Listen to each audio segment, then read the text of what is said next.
সম্মানিত উপস্থিতি, পৃথিবীতে যত মানুষ আছে এই সকল মানুষকে আল্লাহ পাক রব্বুল আলামিন তিনটি ভাগে বিভক্ত করেছেন। জোরে বলেন, কয়টি ভাগে? তিন ভাগে বিভক্ত করেছেন।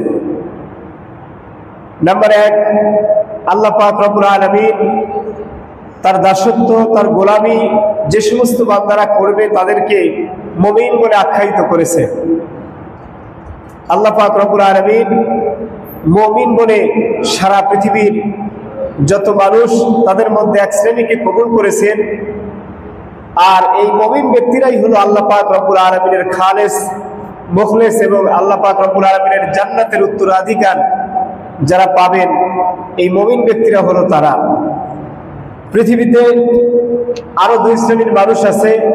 কোরআনের ভাষায়, আল্লাহর ভাষায় দ্বিতীয় নম্বর শ্রেণী হলো যারা কাফের। এই পৃথিবীতে যারা আল্লাহ পাক রব্বুল আলামিনকে অস্বীকার করেছে অথবা আল্লাহকে স্বীকার করে কিন্তু আল্লাহর একত্ববাদকে স্বীকার করে না, মুহাম্মদ সাল্লাল্লাহু আলাইহি ওয়াসাল্লামকে যারা মানে না, এরকম ভাবে দ্বীন ইসলামকে যারা পরিহার করেছে, আল্লাহ পাকের মনোনীত ধর্মকে যারা অবজ্ঞা অবহেলা করে অস্বীকার করেছে, এই শ্রেণীর মানুষ হলো কাফের।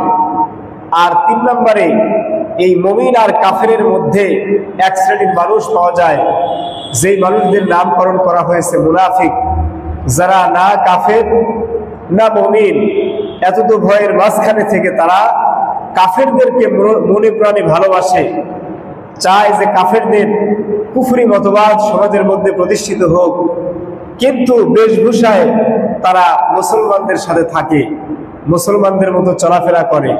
এই শ্রেণীর মানুষদেরকে বলা হয় মুনাফিক। সম্মানিত উপস্থিতি, এছাড়াও বিভিন্ন ধর্ম, বর্ণ, বিভিন্ন জাতির মানুষ কিন্তু সমাজের মধ্যে আছে। আল্লাহ পাক রব্বুল আলামিন সকলকে কনভার্ট করে, সকলকে একত্রিত করে এই তিনটি দলে বিভক্ত করে দিয়েছেন।